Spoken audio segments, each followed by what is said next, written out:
sir. Ayan. Oh, may QR code before kayo makapasok.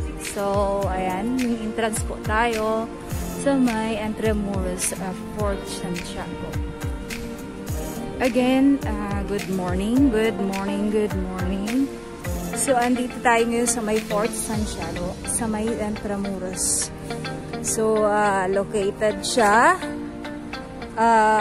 dito po sa may Intramuros near church. So, harapan po siya ng church. Ayan. Ituturo ko kayo guys. Let's go.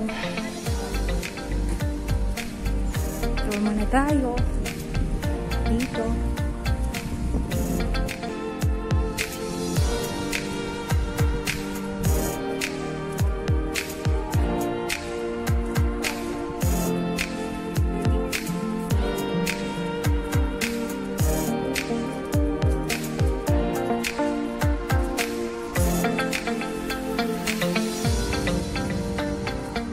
Hello, hello. So again, nandito na tayo sa may Fort Santiago. Ayan. So, ito na guys. Fort Santiago is the main fortress of Intramuros. So, established siya by Miguel López de Legazpi on site of the former wooden fort of Raha Sulaiman in 1571. Okay? So, papasok tayo dito guys, ha? Papakita ko yung sa inyo yung sa loob. Right? Ayan.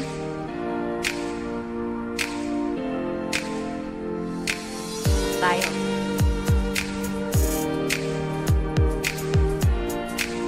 So, okay. Ayan.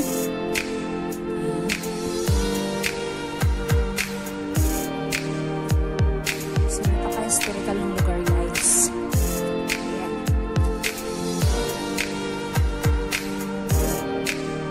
Ito na yung Plaza de Armas. Plaza de Armas.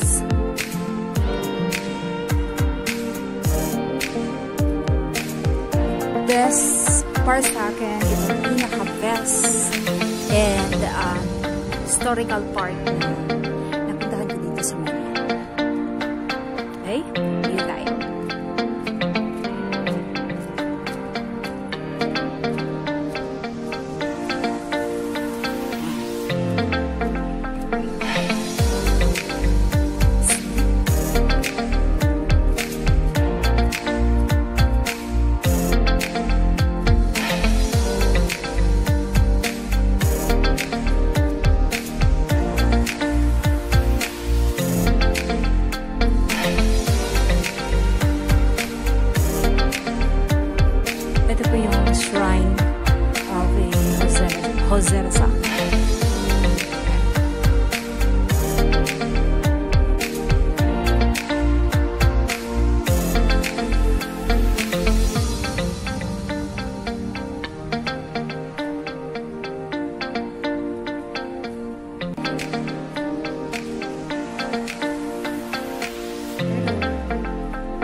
Diyan po yung baluarte sa Tapat.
Kilabutan ako, guys. So, ito yan. Anyway, ano lang naman yun.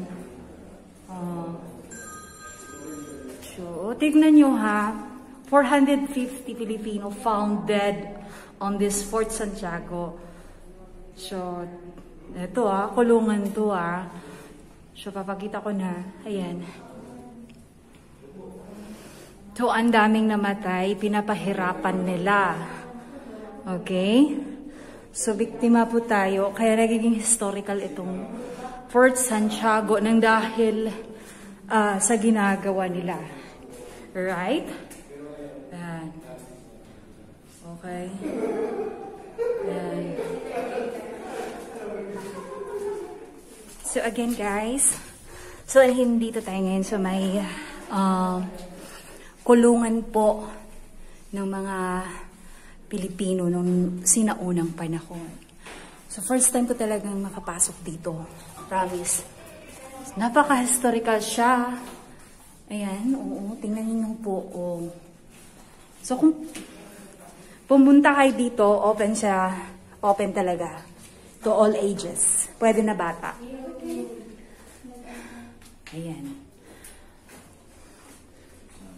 So, ang dami talagang namatay pala dito. Ayan. Napaka-ano eh. Siguro kung ikaw lang dito, Ayan doon. Ito yung mga taong pinatay dati. Prisoner from the dying. 600 na tao. Ayan.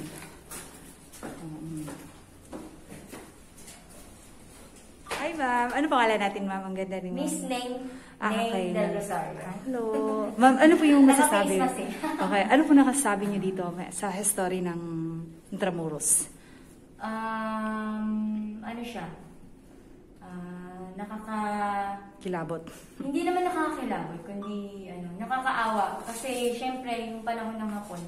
Kasi yung lola ko, nakaabot ng panahon ng Hapon. So, yung time nila, nung sumakop yung Hapon, yung maliit pa ang lola ko, sila nagtatago sa ilalim ng lupa. Meron silang pintuan na nakabaon sa ilalim ng lupa. Ay, ganun. So, pagdarating ng mga Hapon, kasi yung mga Hapon, pagdarating sila, gusto nila na mang-rape sa mga kababaihan. Kaya yung mother ng mother ko, lola. Oo, great-grand, ganun siguro. My grandmother. Nagtatago talaga siya para hindi sila makita tsaka mahuli. Kasi may possibility na papatayin sila kapag mahuli sila. Ganun. Okay. Kaya yun. Kaya ito. Isa ako sa na lola ko nakaabot ng panahon ng Hapon. Okay. Thank you, madam. Okay. Exit dito na, no? Dito na kami dadaan. Okay. Ito, muna yun, no? Asan? Ito yung one story lang na. Okay. Ito yung malaking cross na pinatitay doon. Doon po yung nilibing, marked by white marble cross. 600 silang nilibing. Grabe na bilang pa yung 600 bodies. So, nakalibing lang talaga dito yan. Dito na yan. Hindi na yan kinuha, no? So, andito lang. Kasi yung historical ng Pilipinas Panahon ng Hapon. Nakalaya tayo sa panahon ng Amerika. Kaya yun, parang na may freedom na tayo ngayon. Yun na. Di kayo natatakot dito, sir? Sanay Sanay na na po, ma'am. po. Sanay na kinakalabit? Meron talaga? Meron talaga, sir? Meron naman, pero yung mga ganun kasi, Hindi na in-exercise, hindi na pinapansin. hindi namin pinapansin. Okay. Ay, sige, salamat. Dito na yung exit. Ano tayo? Para ako, naawa ako sa mga taong gano'n. Tingnan nyo, ganito pala yung stair dito, Pinatay sila ng walang kalaban-laban. Ayan, kawawa pala mga tao dati, ma'am, no? Pasig River na pala. Pero nakita mo, diba? Oo. Ang ganda ni ma'am, oh. Yung kasing dinaanan natin, Oh. sobrang siyang kitted, di ba? Kaya nga. Para, hindi mo malalaman na meron palang, parang, ano ba yan? Kulungan ang Underground. tawag sa kanya eh. Kaya nga daw Underground na rihas yan, eh. tinatawag siya na prison.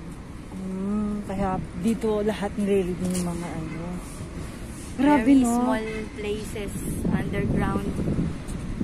Pero, kaya pala, maganda din naman para makita ng mga, ano natin, na anak. Generation to generation. Oo, na alam nila na ganun pala nangyari.